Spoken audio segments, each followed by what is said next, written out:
இன்றைக்கி என்னென்ன dishes prepare பண்ணுறேன்னு பார்க்கலாம். இன்றைக்கி வந்து வாழைப்பூ கூட்டு பண்ண போகிறேங்க. வாழைப்பூ நல்லா கிள்ளி அரிச்சு கட் பண்ணி வச்சுருக்கேன்.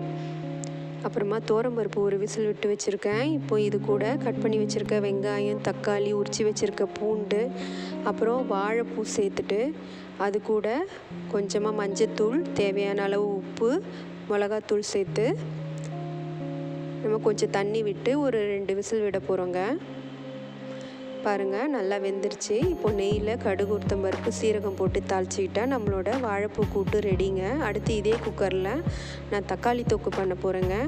அதுக்கு எண்ணெய் ஊற்றிட்டு கடுகு, உளுத்தம் பருப்பு, பெருஞ்சீரகம், சீரகம் சேர்த்துட்டு கட் பண்ணி வச்சுருக்க வெங்காயமும் சேர்க்க போகிறேன். வெங்காயம் சேர்த்துட்டு நல்லா வதங்கினதுக்கப்புறமா தக்காளி சேர்க்க போகிறேன்.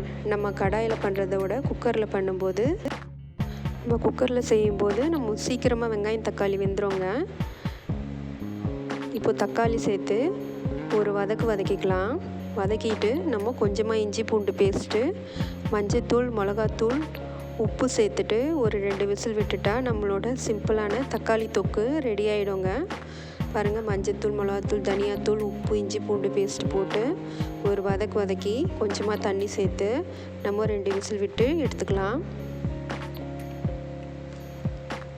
அதுக்கப்புறமா இதிலேருந்து நம்ம தக்காளி தொக்கு வெந்த உடனே அதிலேருந்து பாதி எடுத்து வச்சிடலாங்க. மிச்சம் இருக்கிற அந்த கிரேவியில் நான் கடலப்பருப்பு ஊற வச்சுருக்கேன். அந்த கடலப்பருப்பும் சேர்த்துட்டு நம்ம மட்டன் கொழுப்பு சேர்த்துருக்கேன். மஞ்சத்தூள், தனியாத்தூள், கரம் மசாலா, மிளகாத்தூள், உப்பு சேர்த்துட்டு கொஞ்சமாக இஞ்சி பூண்டு பேஸ்ட்டு கொஞ்சம் சேர்த்து நல்லா கொஞ்சம் தண்ணி ஊற்றி ஒரு 2 விசில் விட்டு எடுத்துட்டேன். அந்த குழம்பு கிரேவி ரெடி ஆகிடுங்க. கொழுப்பும் வெந்துடும்.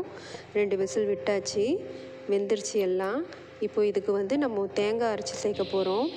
தேங்காய், பெருஞ்சீரகம், சீரகம், 2 ஏலக்காய், மிளகு இதெல்லாம் நம்ம அரைச்சி அந்த கிரேவி கூடயே கலந்துட்டு நம்ம கருவேப்பிலை, கொத்தமல்லி சேர்த்து நல்லா ஒரு கொதி விட்டாக்கா நம்மளோட மட்டன் கொழுப்பு, கடலைப்பருப்பு, தேங்காய் போட்ட கிரேவி ரெடி ஆகிடுங்க.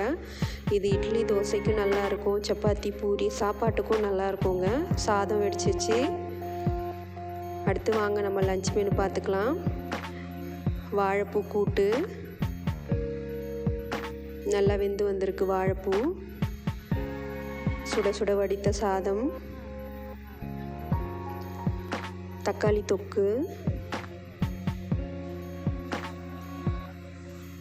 முட்டை, ரசம், இந்த பக்கம் தோசை வெந்துட்டுருக்குங்க டிஃபனுக்கு.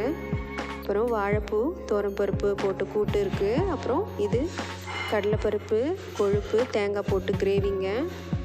வாங்க டிஃபன் சர்வ் பண்ணிக்கலாம். தோசையும் மட்டன் கொழுப்பு, கடலைப்பருப்பு போட்டு கிரேவியுங்க. இன்றைக்கி இது தாங்க டிஷ்ஷஸ் ப்ரிப்பேர் பண்ணது. என்னோடய சேனல் பிடிச்சிருந்தா மறக்காமல் சப்ஸ்கிரைப் பண்ணுங்கள், லைக் பண்ணுங்கள், கமெண்ட் பண்ணுங்கள்.